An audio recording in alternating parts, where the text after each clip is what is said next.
What's wrong with being a Dire Straits fan? Oh, there's nothing wrong with being a Dire Straits fan. I just have never met a person who's a Dire Straits fan.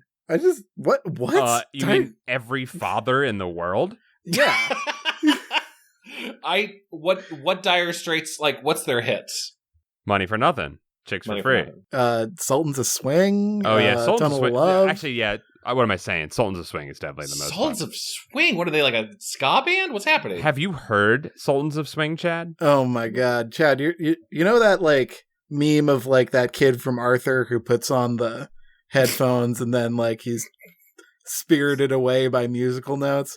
That's what listening to Sultans of Swing for the first time is like. When you hear the guitar lick on Sultans of Swing, you're going to be transported. Okay. I was just saying, I only know them mostly for Money for Nothing, but because Weird Al covered it. But it wasn't really a parody song. It was just, he made it about Beverly Hillbillies who do get money for nothing. It's weird because Money for Nothing is kind of a like ironic, like jokey song criticizing like it's like a joke. It's a hat on a hat. It doesn't seem much like it needs a parody version of it because it's not taking itself seriously. Mm-hmm. Mm-hmm. Yeah, so I don't know. That's why it's weird that Weird Al decided to make a non-funny homage parody song. Maybe it's really fun to play because, like, Probably. I know Mark Knopfler's musicianship is much admired. It just UHF was really a big chance for Weird Al to like jump into the mainstream, cement his legacy. Yeah, to cement his legacy, and it's a goddamn hilarious movie. It holds up really well, but just for whatever reason, there's like a 2-minute Dire Straits Money for Nothing music video in the middle of it while George falls asleep. I'm like, you could have put any of your other songs. You could have put I Lost on Jeopardy. You could have put on Frank's 2000-inch TV. Mm-hmm. Ricky instead of Mickey, which is, like, there's just so many other ones that would have been more of like, this is an example of what Weird Al does. I kind of always liked his original tracks more than his parodies, if I'm being honest. I always enjoy when you could tell that it was one of his hot hits. But I will say that the music video for that parody was baked right in. Didn't have to worry about anything, and maybe that little mental offloading was what he needed in that moment, Chad. Sure, maybe it was really hitting the time. Kevin, I agree with you. Some of his originals are the best. Frank's 2000-inch TV, an original, just a great song. Why does this always happen to me? Is like it's got Ben Folds on piano and harmonies. Oh shit! Why does this always happen to me? That's a good one. That's a good Weird Al. It's not the Since You've Been Gone one. No, it's an original. He's got great. This is my problem with it was a very good job with that weird fake documentary biopic movie, but it completely ignored in both joke and seriousness that Weird Al makes very good original songs. Yeah, Charles Nelson Riley, like that's great. The Night Santa Went Crazy and Christmas at Ground Zero, 2 great original Christmas songs. Albuquerque. Oh my God, Albuquerque! I used to, in my heyday, I knew every line of Albuquerque by heart, and that is in a 12 or 14-minute song. That'll take you a long way on a car trip, knowing all the lyrics to Albuquerque. Parents love it. Parents love it when you just start saying it rapidly. What's the one where he talks about tearing the wings off of flies? Those were the good old days, right? Is that an original? Yeah, the good old days. Yeah, I think those are the good old days. Oh, is that an actual song? No, I don't think so. I think that's a. I'm trying to find it. I can't find what album it's on. I'm over here. I know. Yeah, what is it? I think it's on the bad one. No, it's not. Yeah, it is. It is, and it's a style parody of James Taylor. It is not. It is an original song. Whenever I see like a dumb like movie clip or Breaking Bad clip on TikTok or whatever, and they've got the Gangster's Paradise like bass boosted or whatever slowed down in the background, I'm like, it's weird that they put Amish Paradise in there. Oh man, how did I forget? Dare to Be Stupid, such a good Devo, like it made Mark Mothersbaugh mad. Mark Mothersbaugh. So sorry. I just wrote it. Dare to Be Stupid has a better Devo song than most Devo songs. Wow. Wow. Yes. Okay, that's not true. Yes, Dare to Be Stupid's so good. It's not that. It's so good, and it makes perfect sense that it was randomly in the Transformers animated movie. You know what's funny is, Chad, you and Nick Murphy have a lot in common in that you're both people that enjoy music that is funny a lot. And you guys are not. Well, I listened to nerdcore for like 15 years of my life. Man. I just think that music's good enough. It doesn't need to be funny too. I like I'm a big Fountains of Wayne fan. That's like quirky music. I don't mind a witticism or a funny twist or whatever. I like comedy. I would go more They Might Be Giants. I'd rather listen to That's quirk. Yeah, They Might Be Giants is funny. They're funny, but I feel like you like the parody aspect of it, I think. No, I want to defend myself. I think the parody is my least interesting thing. Yeah. Yeah, as you're saying, you actually prefer his non-parody songs. So I mean, that's not entirely true, but I just find that interesting because Nick is very into like the Lonely Island stuff, and I've always been like that's fine, but I don't need to have I don't know. I don't need a story told to me while this is going on. I like MC Frontalot a lot. Like he's kind of why I'm doing whatever the hell this is. Mm-hmm. You talking about this podcast?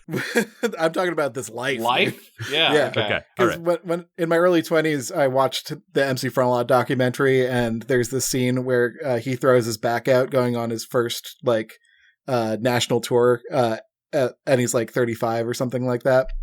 And he throws his back out in the middle of nowhere, and as he finds a random chiropractor in the middle of nowhere, and as the chiropractor's cracking his back, he's looking into the camera, and he says, "I wish I hadn't waited till I was 30 to do this." And then I'm like, yeah, I better get going. Wise advice. I like MC Frontalot, and he has a good he had a good comment on this in one of his many skits on his albums, because nerdcore did that for a while. And rap also loved skits too. Rap loves a very good non sequitur sketch. The 90s were rap skit time. You listen to any classic 90s rap album and you're like, all right guys, enough of the skits. There's enough on here. Yeah. By the way, none of y'all very good comedy writers, but it seems like you're having fun. So you know what? I'm not paying you by the minute, so whatever. Get this in here, I guess. The Wu-Tang ones were funny, but scary. He's doing a bit with Kristen Schaal about the meaning of life. Cool. And she says something very inspiring, like if you're here and you want to create things, then maybe that's the meaning of your life. Mm-hmm. Frontalot responds with, "So it's possible I was put on Earth to make rap music that's routinely mistaken for novelty songs." It's yeah, absolutely. See, because he skirts the line of the novelty song, though.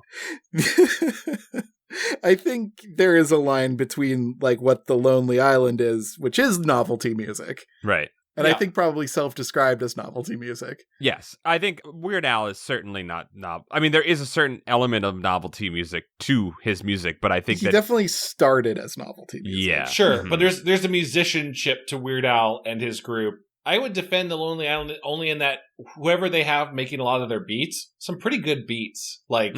This removed from comedy could probably be a top 40 hit if they wanted to be. But it's not fucking Andy Samberg making those beats. No, I imagine I imagine they have some bunch of New York people that do all that. Yeah. I wonder if they would be. I really would love to hear a song that is a purely sincere song from them, because I'd be interested. Well, I guess music lyrics. If you took the lyrics away, I think a few of those could be you just change these words to be a little bit more about palpable to Midwestern audiences. And I don't know, Go Kindergarten is a fucking jam. That's a good song. Just minus the lyrics. We're also on the line of, is pop in general novelty music? Mm-hmm. Which makes us sound a little pretentious if we put it that way, but pop kind of is. No, I mean, well, there is a certain amount of it that becomes novelty music because it becomes there are pop songs that transcend into the canon of great all-time music, right? Yeah, and I think that there are Weird Al songs that have done that. But when pop transcends the canon into great all-time music, it becomes a different genre. So you're saying pop as a sound, before it gets big. Yeah. I mean, pop would be impossible, I think, to limit to a specific sound, right? Yeah. What even is pop music, It's music that plays people rather than music that is played by people. Did you make that up, or is that... I think that's Okay. Smart. I'm not sure, though. Future Kevin will know when he edits this episode. Good luck, idiot. I don't know, dum-dum. You probably heard it on a YouTube short because you're too coward to put TikTok on your phone. I don't know who said that. Don't blame Eno for your problems. I love you. Bye. Fly the Conchords. Some great original songs. Sometimes funny. Mm-hmm. Definitely novelty music. Tenacious D, some fucking sick metal. Like, I think some of their songs, some of the best rock songs I've heard in the last couple decades. I don't know. Well, that's because they kind of are like putting on a lot. Like, they straight up play "Smells Like Teen Spirit" and Kickapoo. Well, sure, but like Jables seems like an actually good guitar player. I'm not taking anything away from any novelty musician's skill set. I truly believe that they're incredibly talented people. I just think that when I'm listening to a Weird Al thing, there's a certain like mental layer that goes over the top of the music that I'm like, I am having a laugh right now, and I'm not here to transcend into whatever music does to your brain. You know, I don't think I can like passively listen to novelty music. Cut to Chad just driving around all the day in his car, just listening to random Weird Al tracks going, ha ha, and then like singing along with having a good old time. That's okay. That's great. Cut to Kevin with his record player tenting his fingers in front of his face and like solemnly nodding his head to Tenacious D, being like, yes, I am fully present in listening to this. Wait, what about, how do y'all feel about musicals? Because I feel like musicals have similar I can't I'm not a musical person. As well. I'm damaged because I used to be a theater kid, so yeah, it's just like I don't need the pomp and circumstance. I could just listen to a song. I don't need all this. I don't need a story. I mean, sometimes the song does tell a story and it's great, but I don't know what I'm Paul's saying. all about the vibe. Paul's all it's all about I am an ambient boy. Paul's like, I want to listen to instrumentals only. Get these lyrics and words out of here. I just want you to play something good. I mean, that's really what it comes down to. Singer starts singing, and you're like, boo, stop talking, shut up and let me hear the music. That's how a Lucky Boys Confusion song starts. Anyone out there listen to Lucky Boys Confusion? I haven't listened to them in a long time. No, it's been a long time. Fuck, man. Dude, I'm surprised you didn't listen to them. They got some ska in them. Chad? Oh yeah, they came up a little bit. They weren't one of the more regular rotations, but yeah, I heard them a little bit. They're great. You know, it's a really good band I like to listen to and love their lyrics is the band Polaris. Oh, fuck yeah. Oh, we were talking about that while your Discord was... We already talked about that.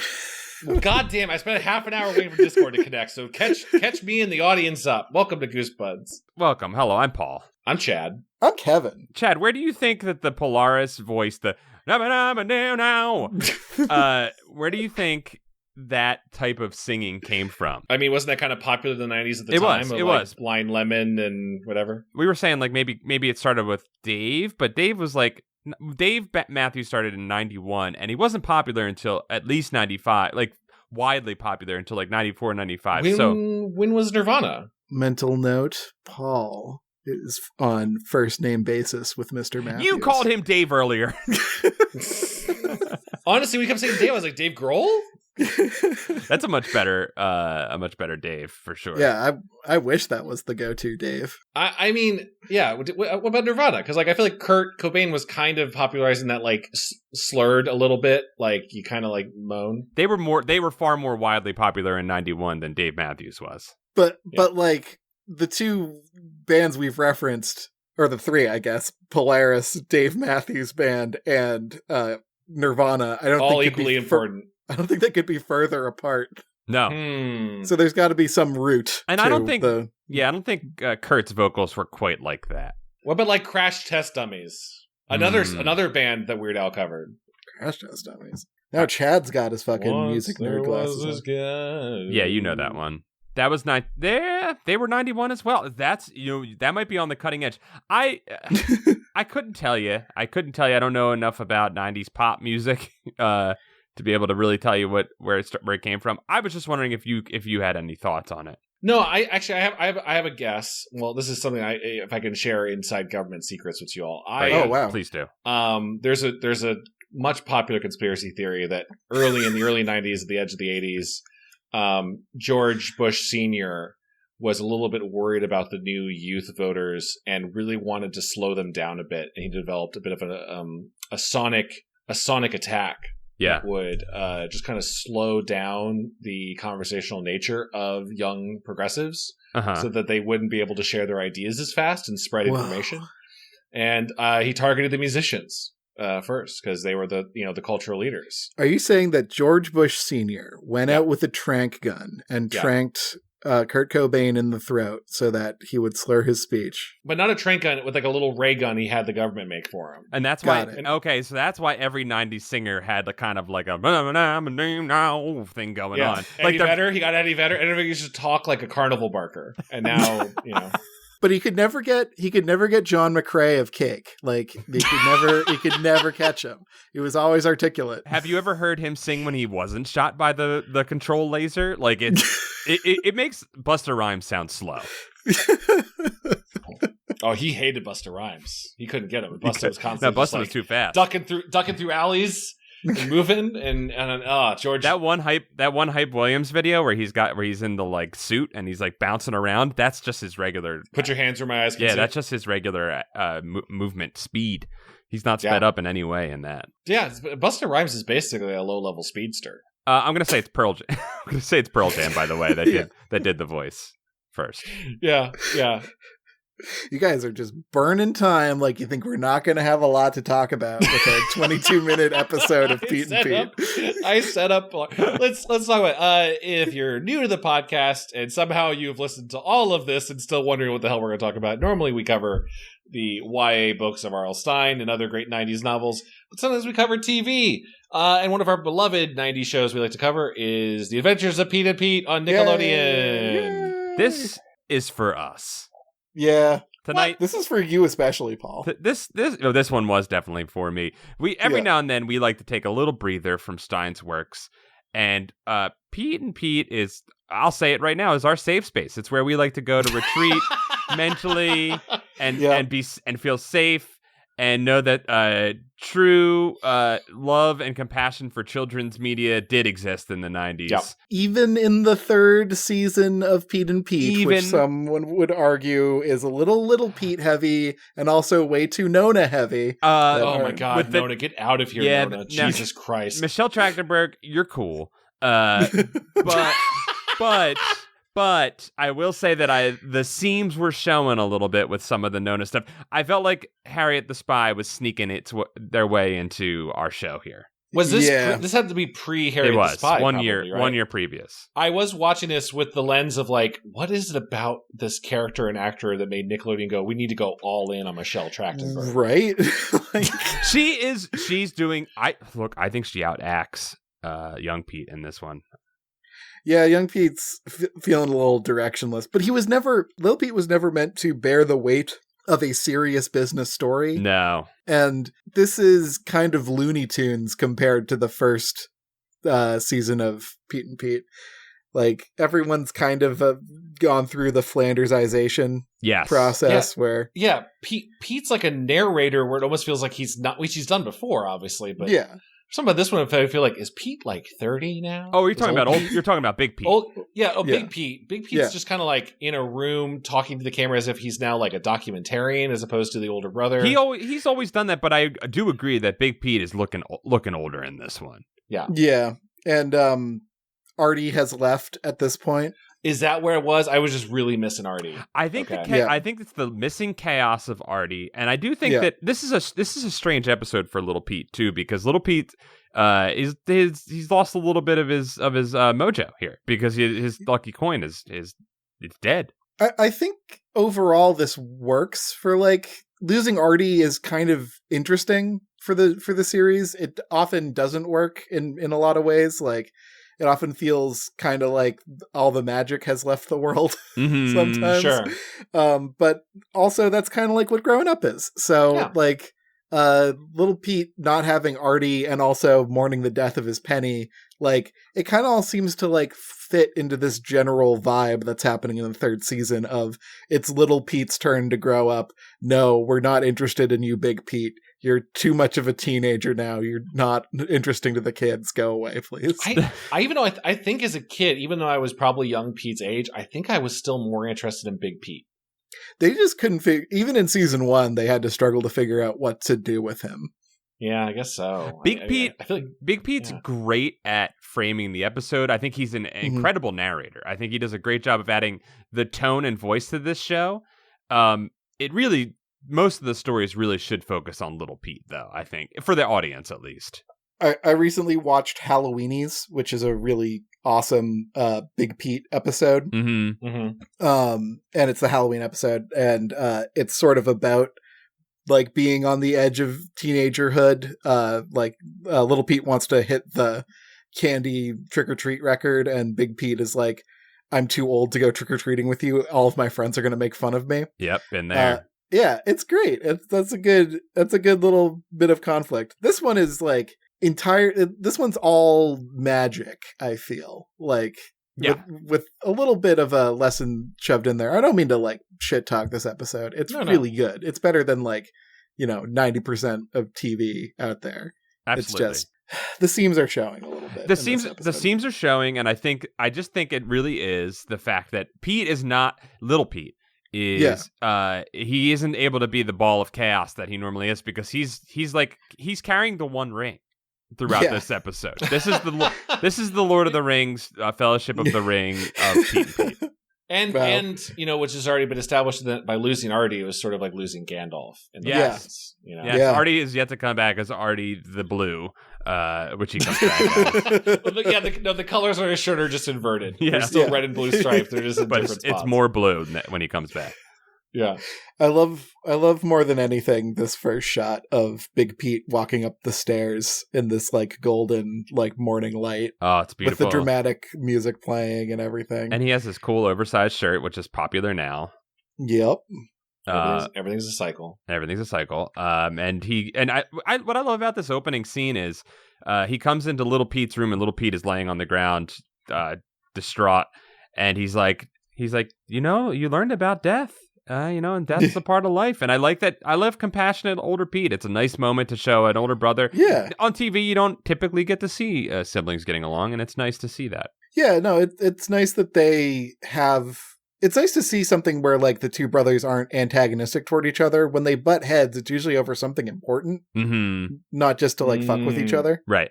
And we learned that the magic double-headed penny that... Little Pete owns has run out of luck. Are we sure that it has run out of luck? But then we see as he climbs into the top bunk, he falls through the bunk onto the bottom bunk, and he's pretty sure. With the skill of Buster Keaton. You're right, it was Keaton-esque. Keaton-esque. He falls in his bed that definitely was not made of plywood just for that bit. And we also, I totally skipped over, so we see some examples of the luck that it has brought him. It's capable of stopping him from getting splashed with cherry splurt from a can of cherry splurt. Him and his father are handed cherry splurt by the mom, and we all know what cherry splurt is. We all know what cherry splurt is. Yeah, drink cherry splurt. I'm dropping the name as much as possible because it's something we all know and understand. And it splurts Dad, but it doesn't splurt. It doesn't splurt Little Pete. And it's a good moment. And then I really love this. We were just talking about this on I don't know. I was like, this is the exact shot that you like. Yeah, this was so the next bit that we see is Pitstain, the bully who hates Little Pete, has some quote Cold War weaponry, which I thought was very fun. He opens a war cooler that's been keeping a snowball cold into the summer. To attack Pete with, and when he flings the snowball, we go to Star Wars speeder bike cam here. Yep. Chad, do you remember? I recently was explaining how they did that shot, and the way they did it was they attached the speeder bike front to the front of the camera and then walked around with it and sped it up. Yeah, and that's all they did in this was they put the Evil Dead shot a little bit. Well, I think that is derived from the speeder bike shot is what I would argue. Yeah, that would make sense. It does happen in terms of years. Yeah, it's great. It's very Looney Tunes. Mm-hmm. And we get a great sequence. It bounces off of a volleyball net and then slaps Pitstain right in the face. Pitstain, I like him as a villain. He chews the scenery very well. Mm-hmm. He is kind of a less threatening version of Endless Mike Hellstrom. Endless Mike. Endless Mike is a tremendous name. Endless Mike Hellstrom is like... insane and scary. And just he was sort of more of a Big Pete villain, and this is like the junior-fied version of Endless Mike. Right down to like the redhead slurs he shouts at one of the Pete brothers. I do like that Pitstain at least has a vengeance against Little Pete for dubbing Pitstain with his own name. As a kid who sweat too much, both in the past and in present, I felt for Pitstain in this a little bit. He bullies because he feels like he is a monster in society, and he is aware that his shirt is always wet and that everyone's aware of seeing his armpits, and I understand why he lashes out. My problem is my glands. Your problem is my fist. A lot of the usages of the word glands, so we're also teaching kids about science here. There's a couple lines that I wrote down throughout this that was sort of like the shorthand for kid humor was to just drop like a scientific term that they probably don't fully understand, but they know is kind of goofy sounding. I don't remember where it falls in the plot of this story, but at some point older Pete says the spleen sucking truth. Which is just a great, and it's not relevant to spleens in any way. It's just a really great line that kind of it's that faux Adventure Time cursing stuff, right? Yeah, it's the clean filth. Mm-hmm. Yeah, the Dwayne, as we call him, Dwayne Wade. That's not his name. Wayne the Pain. Wayne the Pain multiple times goes like super genius. And I was like, that might as well just been Finn from Adventure Time. Pretty much. Yeah. I love Wayne, and we'll get to Wayne. We're getting. But I want to complain about Nona. Let's hear it. Well, so and now that we've gotten the setup here, right? So the coin has run out of luck. Pitstain is now a menace to Pete's life, little Pete's life. We are given the new credits without Artie. Ellen gets a little highlighting spot, which is good for her. I think she had one in the first. Was she in the first one? I can't remember. Never enough Ellen. Yeah, no, never enough Ellen. No, and they try, and so Nona, played by Michelle Trachtenberg, is our new Artie, I guess, our new sidekick for little Pete. Gets a highlighting named spot in the credits. We'll also later see Monica, who is not important enough to get a spot in the opening credits. Yeah. But does do a lot this episode. And also Wayne, who also does not get a spot in the episode. Somehow, Nona is somehow crucially important to this episode, but also not at all. She's like a master of luck lore. and it's established that she is filled with luck artifacts. Yeah, she's got a lucky candy necklace, lucky earrings, lucky underwear. She goes lucky underwear, and she whispers, which feels like a dark secret to share. Mm-hmm. But then, as this entire episode is about luck being drained and relying on luck, I don't know. At some point, I was kind of waiting for Nona's own like faith and luck to be challenged. Well, it is. Yeah, it is. She never gets to change. Really, I mean, she gets to fight Monica about it. Yeah, there's not. Yeah. I don't think a character change occurs through that, but she does get her luck. Her faith in luck is shaken in that moment. Yeah, stupid fucking hat. Stupid hat. I love that stupid hat. It's a good stupid hat. I have a hat very similar to that hat. Kevin, you would rock the fuck out of the hat. I think you'd wear it better than Nona would have. Thank you. Well, I'm always down to kind of punch it that Nona as a tiny child that is a little bit annoying. Isn't it fun to just make fun of this small child who can't fight back and isn't real? I wonder how much of this was her idea. Like, is she just doing her best? Was there pressure from her parents? Like, what's happening with Nona? Yes, I feel for every child actor. They're all doomed. When I was watching this episode today, my partner Heidi was like, "Oh, Michelle Trachtenberg," and she went on this tirade about how in Buffy, I guess Michelle Trachtenberg's character shows up as sort of a like Deus Ex Machina MacGuffin character, where the plot is all revolving around her. Yeah, and I was like, is that kind of a weight that Michelle Trachtenberg just carried into her shows? Was sort of a like, no one asked for you, Michelle Trachtenberg. Yeah, the Poochie the dog quality sort of thing of like, I kind of take over this. Oh no, I didn't think about that. Everywhere she goes.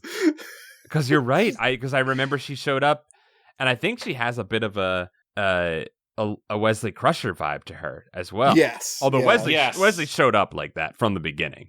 Yeah. And also because she's so wacky, like she kind of like forces Pete into a more like boring. She's making little Pete the straight man. You're right. Yeah. And I'm not sure how I feel about that, but death to Nona, I'll say it. It's basically like there are 4 Petes. There's like I love that you quoted Wendy Williams about Nona, by the way. Thank you. Death to all of them. Yeah, you're right there. That's okay, and that's the problem. Is we're not seeing our beautiful beloved little Pete. We're seeing we're not seeing B plot little Pete. We're seeing A plot little Pete. We're seeing that's sad. A plot little Pete refracted into 4 strands of light, 4 weaker strands of light is the problem. Yeah, break down these 4 Petes for me, please. Yeah, here, I'll make you a Pete web. Yeah, there's the true Pete, aka real little Pete, which is just downfallen Pete. It's just weak Pete. And then we have Nona, who is probably is a Loki Pete, right? Yep, pure chaos Pete. What is Monica? I guess Monica is like competent nerd Pete. Like she's like the Pete that got the jetpack from the mail order. Well, I think if she, based on this episode, if she's a Girl Scout, I would assume she kind of represents order in Pete. Yeah, she's a Krebs Scout technically. Yeah, I loved Krebs Scout. That's because that's like the big mega corporation is Krebco. Yeah, we learned about the Krebs Star flashlight later in this episode too. She's more like she's the confidence that weak Pete, that downfallen Pete doesn't have right now, right? Can we call him punished? Can we call him punished Pete? Punished Pete. There we go. Yes. Much better. Punished Pete doesn't have his confidence. He doesn't have his chaos, which is Nona, and he doesn't have his vivacity, which is what Wayne the Pain has. Yeah, Wayne has the energy. His vivaciousness. Wayne has the ADD. Mm-hmm. There's a really I think Nona tells him this. Yeah. Nona says that Pete can recharge his penny's luck if he puts it on train tracks and a train runs over his penny. That will recharge all the luck in his penny. And that's what they do. They hitch a ride over to Glurt County, where Pete's mom visits the platesmith once a month. Which is perfect. It's a perfect moment, and they needed more platesmith in this. One of the funniest jokes I think I've ever seen on this series is that the mom with a plate in her head goes to a blacksmith in town. It's for just like regular head repairs. It's very funny. He's pounding out head plates outside of his shop when they show up. Presumably, do you think he's swapping in new ones, or do you think he's repairing her current plate? I think he pounds them right in. It hints at an ancient tradition of head plate craftsmanship that I think is beautiful. It adds so much to the It's like trepanning. You have to just like hit it in at a certain angle and it goes into the head. Yeah. Without killing or changing the personality of the plated person. Yeah. So they hitch a ride over to the tracks from Pete's mom over to the platesmith, and then they put the penny on the tracks. And then later when Pitstain is kicking the shit out of Lil Pete and has to have his whole ass saved by bus driver Stu Benedict, who is now some sort of superhero in this episode for some reason. Like he's like super cop. And also, neighborhood cop, sort of. Yeah. Yeah, wasn't he used to be the antagonist of Little Pete? No, well, I think the episode we watched with bus driver Stu Benedict, and it was when his girlfriend broke up with him. Oh, okay. And he made every bus drive really, really long by talking about every single place he used to visit with his ex-girlfriend. Yeah. He's found himself in a place of power now. He's found his power within his calling. Yeah. Which is bus driving. So bus driver Stu Benedict says that if Pete leaves that penny on the tracks, then the train's going to derail.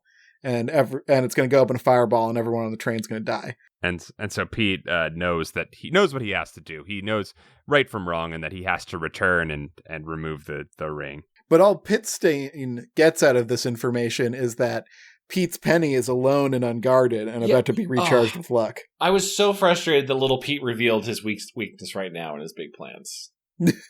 I mean, I think Pitstain knew before. I don't know. I can't remember if he knew before this. He's aware that Pete is in pained Pete mode right now. Yeah, punished Pete. Punished Pete mode. But Metal Gear, I would call Metal Gear. But Punished Snake should be telling Revolver Rossa a lot, like, "Oh, I'm going to get the La Lila Lu crystal over." I'm fine on contrivances if they save us time in a 22-minute episode. It's fine. Just people say Pete made a mistake. He made a mistake. He makes a huge mistake. He did, but he does have the guardian of Stu, bus driver Stu, who gives this great line When Pete is about to be walloped by Pitstain, Stu stops him, and Pitstain is sweating. He's dripping sweat. He explains that it's hot out. It's not that he has glandular problems. It's just a hot day. To which Stu responds, I think the weather's perfect for you to take a hike. Blam! That's almost R.L. Stine level burn.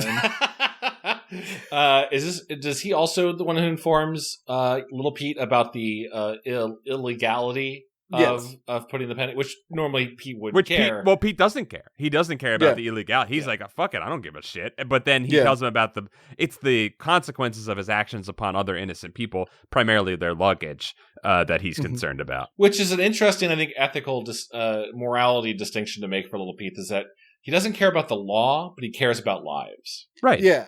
It's like a microcosm of Waking Dead Divine right there. I love that that's one of your 12 movies, and neither Chad or I have seen it. Yeah. I don't talk about Waking Dead Divine nearly enough. That movie's fucking incredible. I have only ever heard of this movie via you. Man, maybe we should watch Waking Dead Divine for St. Patrick's Day this year. We're doing it. All right. Sure. All right. So the quest is clear. He marshals Monica and Nona to do the walk 10 miles through the woods to get the penny. Yeah, this is the same day, right? Presumably, he is, not to get caught up in that, but yeah, he got a ride with mom, got a ride back. Yep. Had time to process, and now he has to do a 10-mile ride. I was wondering if this was really 10 miles, or if it's like kid logic where it feels like it's 10 miles. I mean, we see a map. Maps don't lie. The map's not to scale. Maps never lie. I mean, a child can walk 10 miles. We don't know if it's 10 miles by car or 10 miles as the crow flies. Whatever. It's a hike. Not quite a Stand By Me level experience. But I was waiting for them to find a dead body. It is certainly set up to be. We have the shot of the railroad track going off into the distance. We do a reverse shot of the three children standing on the track. And that's when Nona does her luck ritual from the old country, and which they believe, I think, is Wisconsin. Yep. And she performs her luck ritual, and then they set out.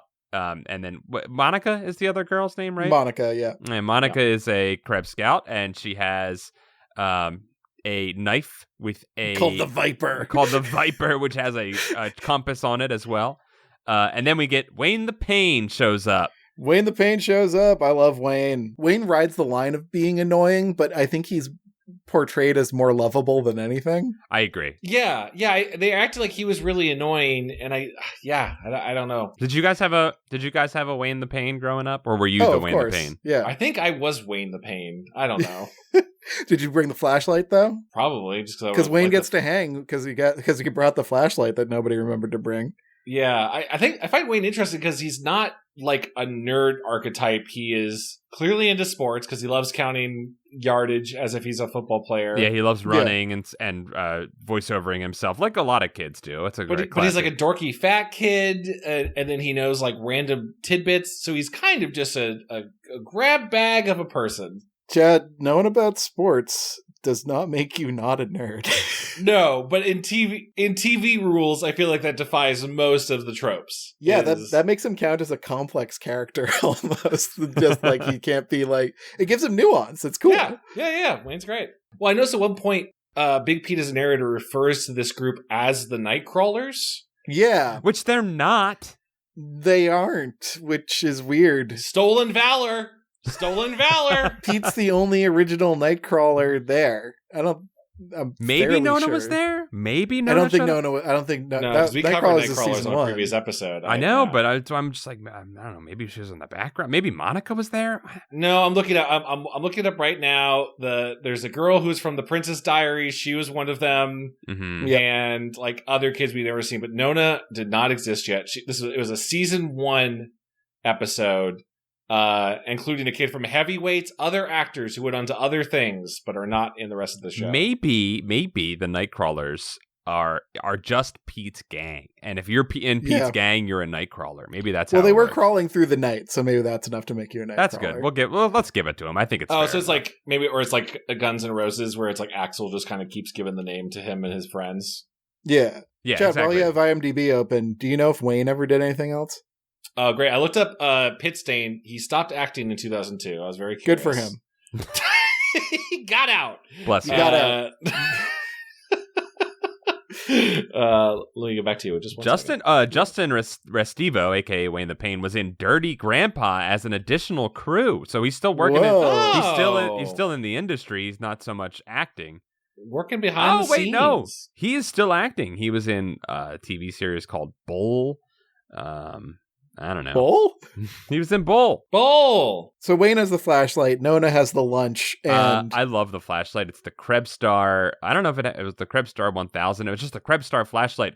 But he describes it as having a frogman on the box that's using it at 1,000 feet of water, which means almost nothing to me, but also it's so incredibly evocative that it means everything. Yeah. You can trust that flashlight. Yep. As long as you remember to, pack fresh batteries. If it works for a frogman, it works for me. Good enough for a frogman. Good enough I understand the appreciation of a good heavy duty flashlight, and that making you feel like Thor with his hammer as a kid. I do understand that. That's very 90s too. Is like the technology that's like rated for depth, like the watch that can go 1,000 feet underwater. Yes. Yeah. It's very silly. We haven't mentioned that now that Pit Stain is on Little Pete's trail, because it's like I will get to the coin first and steal Pete's luck so that I can just pound him all the time on the bait.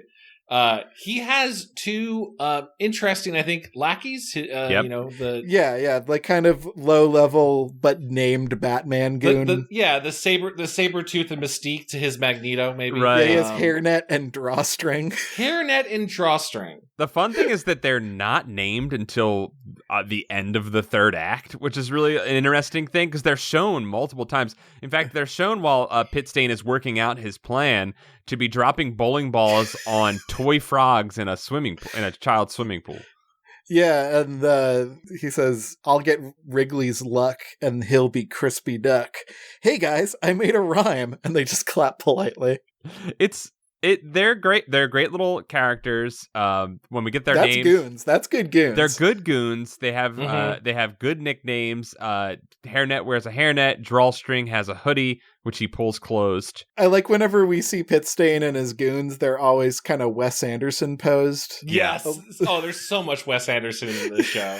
Like they're always like super constructed. Like Pit Stain is like in the foreground and like the goons are in the background or something like that. Or they're on different levels when they're eating lunch. Like it's always like really hyper constructed stuff, and I love it. I love what I think you're picking up in this episode about the Wes Anderson vibes is like, for instance, when they set out on the journey to retrieve the coin, the shot opens up on what is a standard tall grass field in New Jersey, right? But it's constructed in a way, one, through being in a 4:3 aspect ratio for standard definition television, but the way that he brings Pete into the shot, where he walks into the left third of the frame in this very well constructed straight on shot, and then he speaks into the frame and then walks into the shot, and then he's followed by his night crawlers. Is just a very like Wes Anderson way to approach that shot, right? All they have is a camera. Like that's it. Like that's like the most like twist they can put on anything is at least the camera work can be good. Yeah. This one's great because I would say 2/3 of this episode is shot in the woods, and as I was watching it, I was actually really kind of getting nostalgic for a video that I made with Nick Murphy and Chad. Chad, you were tangentially involved. You got us the opportunity. Our Spooky Squad episode. Oh yeah, because having shot something in the woods, you really don't have a lot to work with in terms of set design, right? You really, your characters become the props. Mm-hmm. Well, you can tell Dom to start punching trees down to make space if you need to. That was one of my favorite gags in that. It's a great episode because I think they do 100% have to rely upon character acting and camera work and the props. Like I was saying, like the props are the characters, and using them to stage scenes, like you were saying with the goons. Like if it were just Pit Stain following them, the possibilities And maybe that is why they gave him 2 goons, was just to have something around him to make the scenes more interesting looking. Yeah, because like there's that scene where Nona like forgets the lunch or whatever, forgets like the little unicorn lunchbox, and she's like, well, you guys wouldn't like it anyway. And then there's this cut to Pitstain and his goons eating like a full turkey and lobster and a wedding cake. A wedding cake. A multi-tiered wedding cake. It's a very funny joke. Nothing that could possibly fit in a little lunchbox, but it's great. It's such a cute little gag, and it's funny to see. It's funny to see the bad guys like win, like because just because Pete's unlucky in this episode. Mm-hmm. So like the B plot kind of has to be around like these. Not exactly charming, just like interesting weirdo bad guys. Yeah, it's a really fun episode. I think, like we were saying, the story seams are showing a little bit. I think the weaknesses of some missing characters are showing, but I think they're doing a lot, and probably with much less than they typically had, right? Because I'm assuming this 3rd season is shorter. And I'm assuming the budget was massively cut for this one as well. I think it was the same length as 2. Oh, was it? But it's kind of hard to determine. Man, I gotta say, going back and looking to season 1, they're so much younger. It is wild. Yeah, there were big gaps in between. Kevin, seasons. you're right. They are 13 episodes in season 2 and 3. Man, can you imagine 13 episodes in a season? Woo, can you imagine? It's a beautiful number. It's tough. So our crew fights, and then they make up, and then they make it to the tracks. Yeah, but in the fight they do lose the Viper. The Viper is never replaced. The Viper is never replaced, and I believe that some of Nona's lucky items are lost in that fight, right? Or does she lose them along the way? She loses the lunch. She gives up her necklace. Yeah, she gives up the necklace to make peace with Monica. Mm-hmm. Yet she offers it to her to eat, in which she says that the yellow ones, quote, taste like summer. Yeah. Just another beautiful little evocative moment. And a good line for Michelle Trachtenberg. Agreed. And a great delivery. Congratulations. Well, I hope she lives a good, long life, that Nona. Death to none of them. Death to none of those. Everyone lives. They're lost, and Wayne tries to run home, and he just runs them straight to the tracks, which is great. And then we get the hairnet drawstring reveal, and there's finally a face-off between Pete and Pitstain. Like, Pitstain is trying to stop Pete from getting the penny off the tracks. The train is coming, big and climactic. The train runs over the penny, and the flattened penny flips up, and there are 2 hands stretched out waiting for the penny to fall into it, Pitstain and Little Pete, and it falls into Little Pete's hand. The luck is back, baby. The luck is back, and then Pete gets decked in the stomach, and Pitstain's about to punch him even more when bus driver Stu Benedict appears and puts him under bus driver arrest. In a very funny visual of, it seems that he just drove the bus through the forest and is parked alongside the train tracks. Yeah. Honestly, maybe impressive from a production standpoint to get that bus there. Yeah, I think there's a lot of camera trickery happening here. Oh, there's a great, well, the train is a great moment. I'm fairly certain the train is a toy train, right? Oh, yeah, I didn't it's hard think to tell about with noggin.com quality. Yeah, I have the episode open. And I couldn't, it stopped scanning when I was looking, but I'm fairly certain at least one shot in it looked to me to be a model train. I thought it did well. Like, it was very quick, and you didn't have long. I don't know why, like, whenever there's bad CG, it's always there long enough for me to realize it's bad CG. But if it's like a quick model shot, I never notice. Good models used in special effects, always a fan. Always a fan. Models are always better, as we saw in the Lord of the Rings movies, in which they were used to great effect. I actually don't know. I think there are some shots that look as if they are a real train, but I feel like there's like one shot that really felt like it was a model train. The very first shot as the train comes out, and I don't want to play it because the way we record they will destroy your ears. Let me see if I can turn the volume off. Okay, I've got it muted. I'm playing right now. Okay, he's playing it. I'm playing it. I'm going back. We're at if you want a time code, it's at 2020. He's looking at it. You can type anything to a YouTube search bar. It actually is not the. That's a real train. It is not the first shot of the train. It's actually the second shot. I think it is a real train, Chad. I think you're right. Wow. I think they got a cameraman in front of there and just made him risk his life. Wow. Yeah, those kids were definitely standing and wrestling next to the actual train as it came by. And so the train comes by, it hits the lucky coin, and empowered by fully charged luck powers, it goes straight flying into Pitstain's throat and kills him instantly. Yeah. He's beheaded, and it's magic bullet style. It pops right back out. And the Nick execs come down and say, Pete and Pete is the greatest show we've ever created. Give this as many seasons as they would like, and a movie. We probably talk about this every time, but you'd have to fundamentally change everything about TV to ever see this again. You wouldn't even see a YouTube series that's like this. Well, we tried. This whole episode, as someone who is often given notes on my writing of like, oh, well, we can't have repeatable behavior. Kids can't do things. Or even the joke where, the Cub Scout girl is pretend stabbing at them with Viper with the blade not even drawn. Yes, I thought about that too, Chad. Would never be able to do that now. Because there'd be too many stabbed kids. There'd be too many stabbed kids going, which is, I don't know what, you think kids are like, let's go out and recreate our favorite episodes of Pete and Pete. You be Pete, I'll be the Girl Scout. I'm going to pretend to stab you once. He was named once. Like, yeah. Yeah. It's just you don't want to get sued. Whatever they could do to not get sued, they'll do it. It's just they're cowards. The sheer fact that I believe actually putting things on a train track is illegal. It is. And whether or not it'll actually dismantle a train, I can't tell. I've seen it's not good for the train. I'll tell you this much. It's not. Yeah? It's not how trains were not meant to run over pennies constantly. So. Quarters, yes. Pennies, no. It's the copper that freaks them out. Yeah. I grew up on the train tracks. In fact, pretty much everywhere I live, I've been close to train tracks. And me and my dirtbag friends, as children, would leave many things on the tracks, and the penny never was flattened like it was in Pete and Pete. Mm-hmm. Like that's like a professional like penny flattening device. Yeah, they smelted that. That's one of those tourism devices that you run through the crank and it gives you a fun picture on it. Yeah. We just kind of couldn't find the pennies afterwards. So you're lucky you didn't find them inside of your body like a bullet. So we just went back to throwing rocks at windows. Good old dirtbag behavior. Or throw rocks at trains, you know?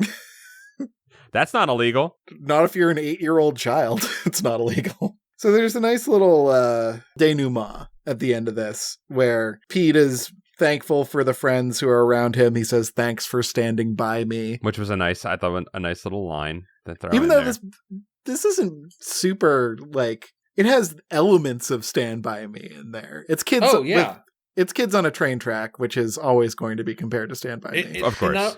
It not only has elements of Stand By Me, it for some reason Pittstain was really giving me Stephen King vibes of like, this is the kid that Pennywise sends on a murder rampage to get the losers somehow. You know the part in Pokemon Blue where it references Stand By Me? Wait, what? What are you talking about? So at the very beginning of Pokemon Blue, you can look at the TV and it says, it's a movie where kids are on rail. Oh, I think I knew that. Yes. Train tracks. I guess I should hit the road too. I thought they were referencing Pete and Pete. Wow. Because I didn't see Stand By Me until Paul and I watched Stand By Me. But you know what, Kevin? In a way they were, and that's cool. It's all through the continuum of art. Wow. Through the continuum of art, they referenced it. They referenced Pete and Pete and Stand By Me at the same time. The railway tracks of Stand By Me stretch cross media. And cross oceans. Yeah. There's always a train track. There's always a lighthouse. There's always a lucky penny. And then Pete decides he doesn't need the penny anymore because he's got friends. And then when he realizes what idiots his friends are. Yeah.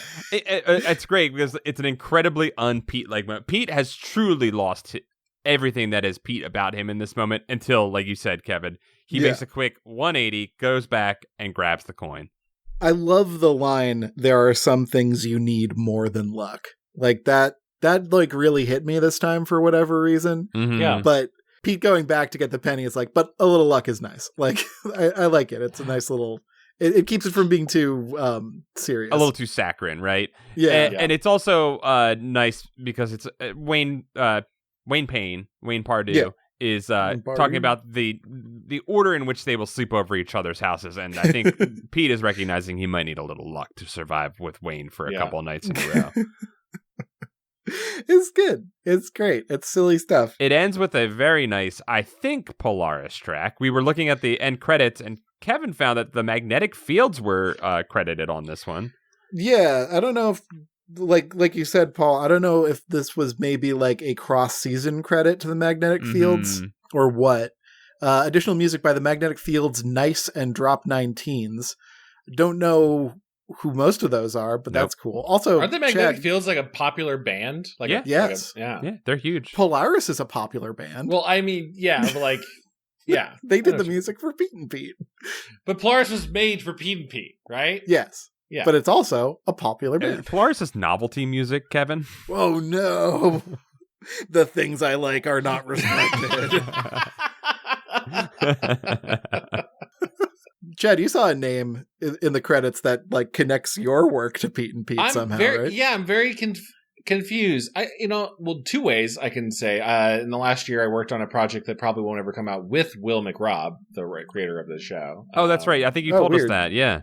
But which was very, I wanted to talk about Pete and Pete and never did. Sorry not to have any cool insight to share with you. But then at the end of the credits, there was special thanks to a Margie Cohen, who I think is supposed to be my former executive boss on Trollhunters, who is the head of DreamWorks right now.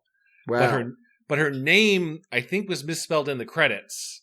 Without an A. Unless there's a Marjorie Cohn out there, which could be. The Marjorie Cohn, who is head of DreamWorks, did have her initial early credits as a production assistant on Double Dare and Clarissa Explains It All. Oh. So she was working at Nickelodeon in the late 1980s, early 1990s.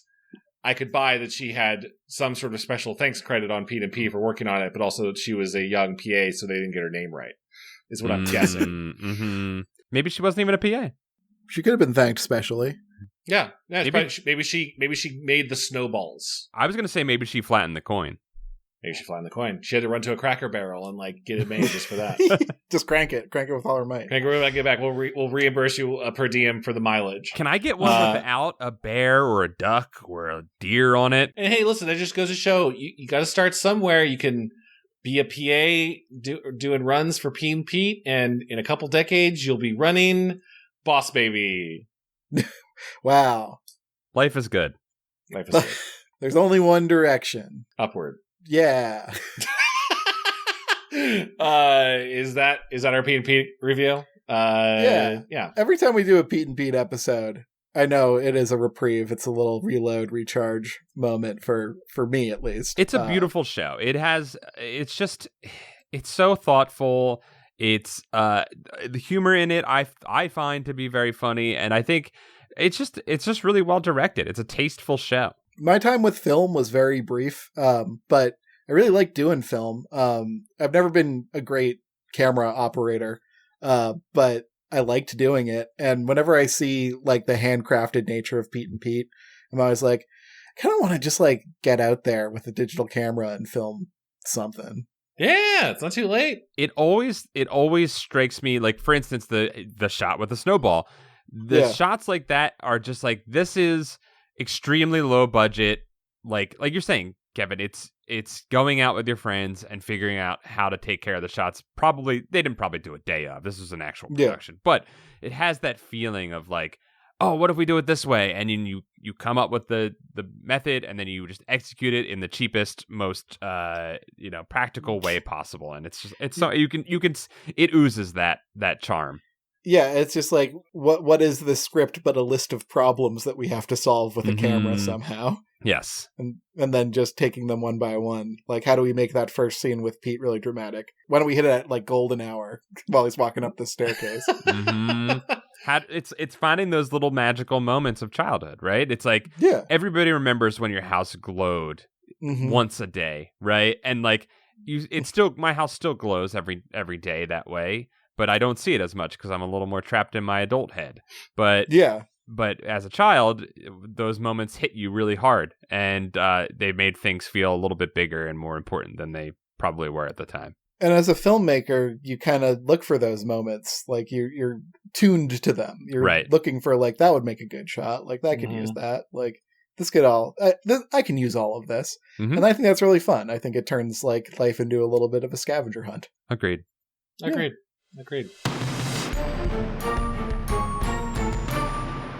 Hey, if you think we should do more Pete, or if you have other things you want us to cover besides returning to R.L. Stine's Fear Street and Horrorland books, you can support the show and guide our minds. Guide the mind. Guide our minds and our critiques and our voices over at patreon.com/goosebuds. Your support keeps the show running, and you get to vote on what we're covering next. You also get bonus episodes of Camp Goosebuds, which is like the banter at the start of this episode.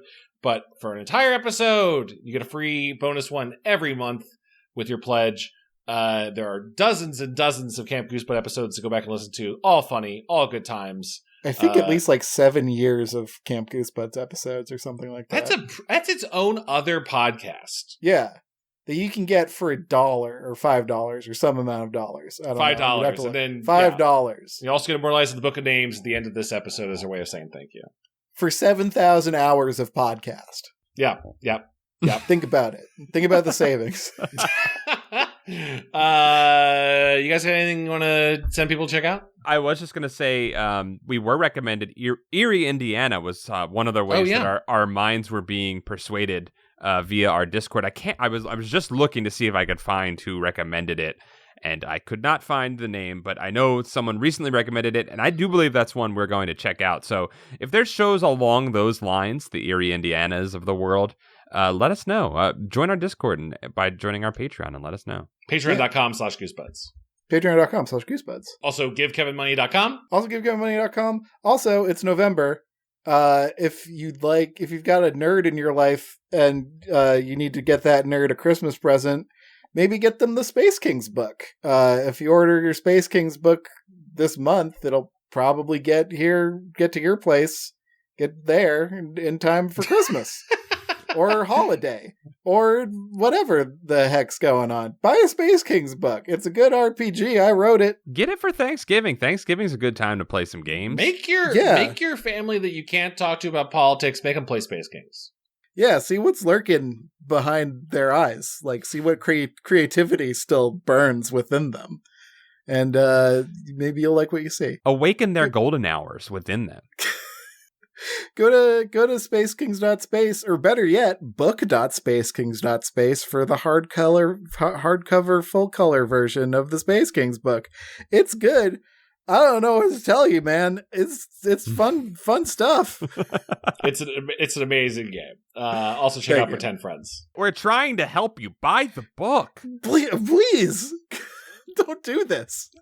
We don't know what else to say. You can have it right now. You can it's all you need is money. We'll ship it anywhere in the world. If you don't see your country on the book site, then just send me an email and I'll get it to you. It'll be all right. Hey, also if you want other cool stuff for the holidays besides Space Kings, you can go to our Etsy store, Goosebuds, and get some of our cool merch. People sometimes might think you're wearing Goosebumps merch, which is also cool, even if they don't know the podcast. Then you can correct them, and they can shrink away in disgust.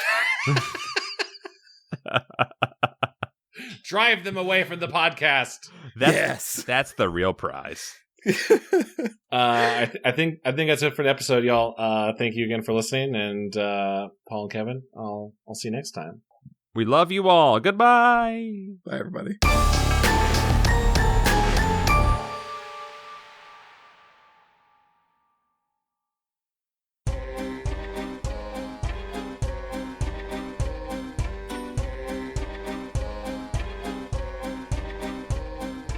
This episode of Goosebuds is brought to you by our supporters in the Book of Names. The Book of Names. We'd like to thank these Patreon donors, like Stefan Jive Turkey Kuwabara, Hollis Hornbeak, Low Belly Hate Me, Cameron Murphy Audio, Michael McDowell, Hey Josh Rob, Mickey C, Nathan Dolezal, Mike Lanteri, Buddy Morrill, Alicade, Mel Dipson, Afsheen, Dango Twists, Zenta Bumps, Stealth Bates. Robert Moon. Brian Wells. Jason Crooker. Clay Castle.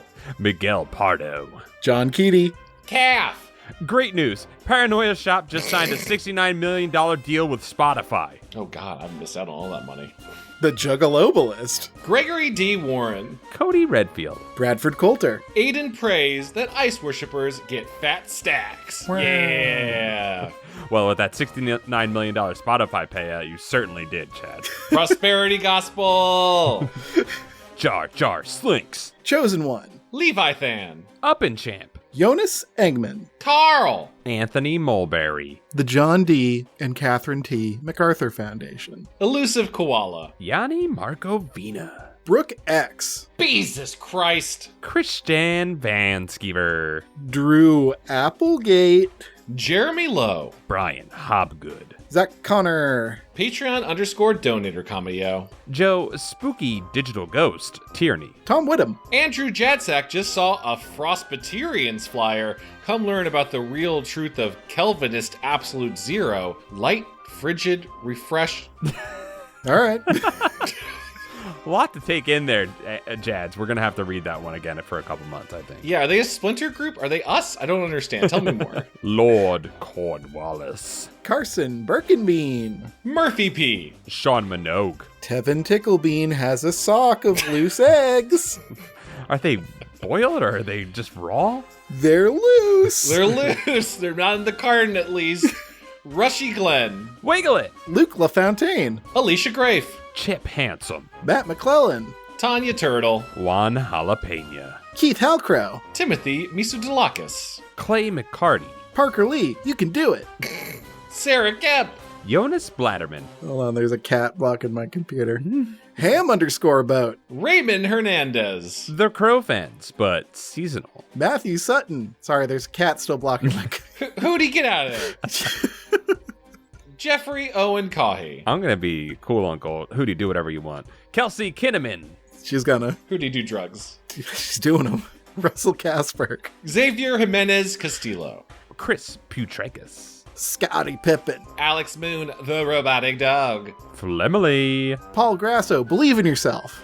Joe, regular name. Scott. Dungeon Kappa. Get a 401k. Wow. Tobias Clark. Ice Acolyte Hamster turns his cup of ice lava down. Yes. But it's ice lava, so isn't it ice? Shit, I don't know what ice lava is. Made you think. I think it's like a slushy. Crap. Limp Duck. Meet Virginia. Luke Noodles. Hugh Bolin. Zambambino. Estamina, Lord of Paul's Pants. Chris, Spooky Gym Shorts and a 4XL t-shirt Stiffy Nelson. Damn. Streak. Nathan Remick. Need more kimchi. Kieran McNamara. Diet Soda. Lee Wood. Lamb. Jackie Ledoux. Coleman Laguza. Reed Stubendeek. A pair of Scots. Joey Evans. Levi Kidder. Achieve. Getting nasty in the wastebasket. I like that. David Gray. Carewise Gamgee. Bryce Diuri. Matthew Bertato. A wild swaggy YOLO squire appears. Cameron Hansen. Tacky Tammy. Success! Ma, the meatloaf. You nailed the Will Ferrell there. Help, I'm trapped in the weird vent that Paul's mom's cat was trapped in. I can't get out. I love that I know this is a British person's name that they put in. Paul's mum. Mums. Mom's cat. Mom's cat. Well, we closed off the vent, so sorry, you're stuck in there forever.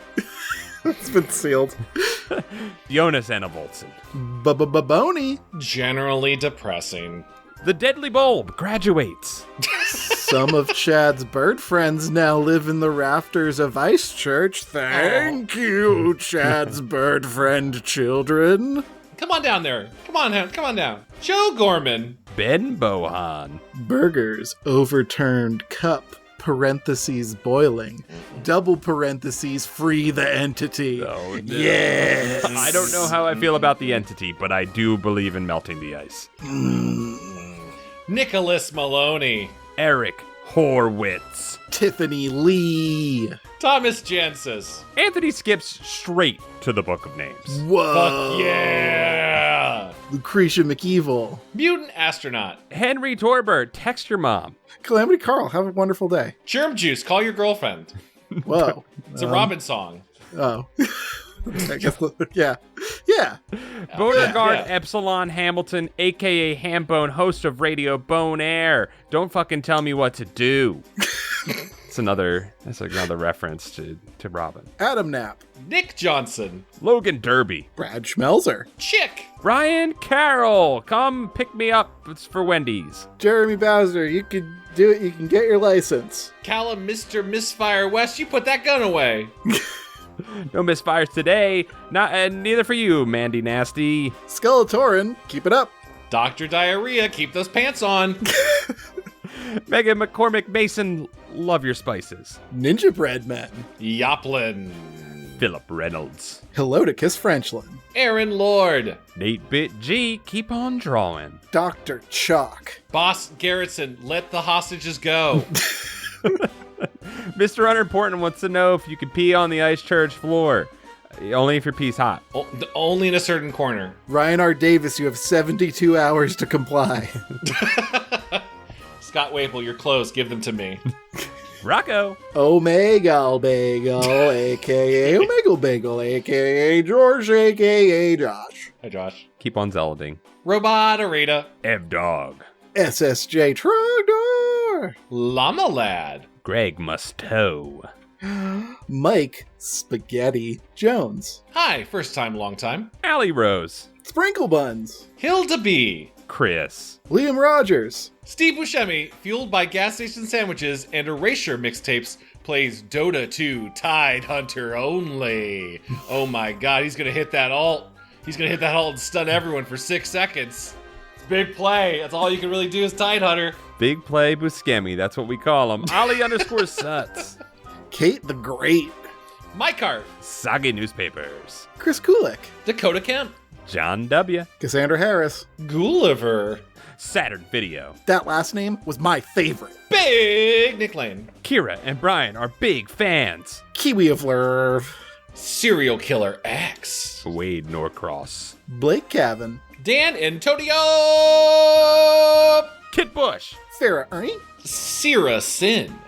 Dennis Wright. Joe Over the Moon. Oh boy. Goblin Grader tests the character count as a public service to all 69, 72, 75, 78, 81, 84, 87, 90, 93, 96, 99, 103, 107, 111, 115, 119, 123, 127. Woo! It's a 128 character limit. Jesse. Cameron Ganzeveld. I feel used. Chris Curto.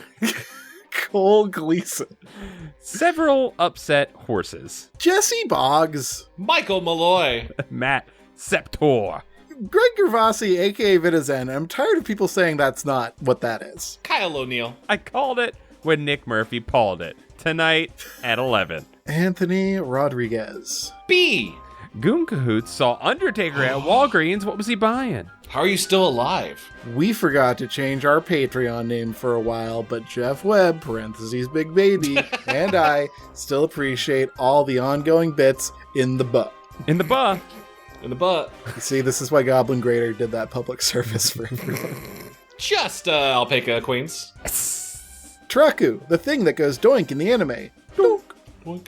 Anthony Stoker. Brony _ Danza. Tanya Hyde. Spencer Y. Wunderskin. Max, Schism Advocate, pledges his cup facing upward, yes. Thank you, Schism Child. Thank you, Schism Child.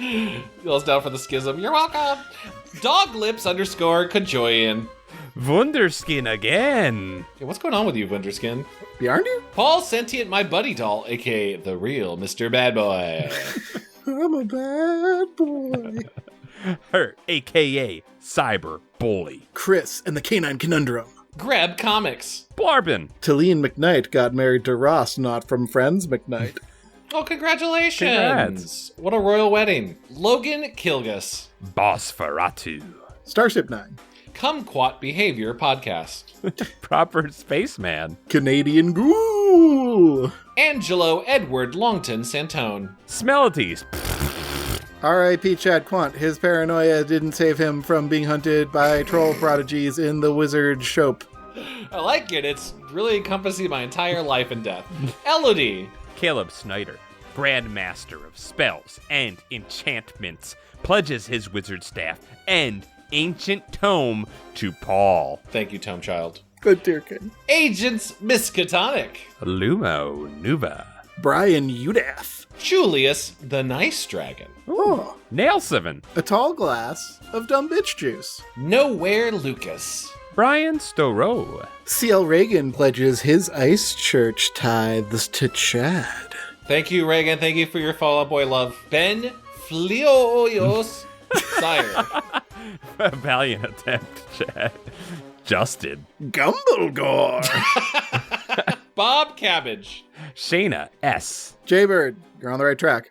And welcome to the Book of Names, John Farrington. Hello and well met, Jolly O'Jules. Let us know where you fall on the schism lines. Oh my god, we've attracted the attention of the number one gnome. The number one gnome. Welcome. And welcome to the Book of Names, Nat Noah. Thank you all so much. You're our eternal roommates forever. Goodbye. I love you. Goodbye. Bye. Okay, bye.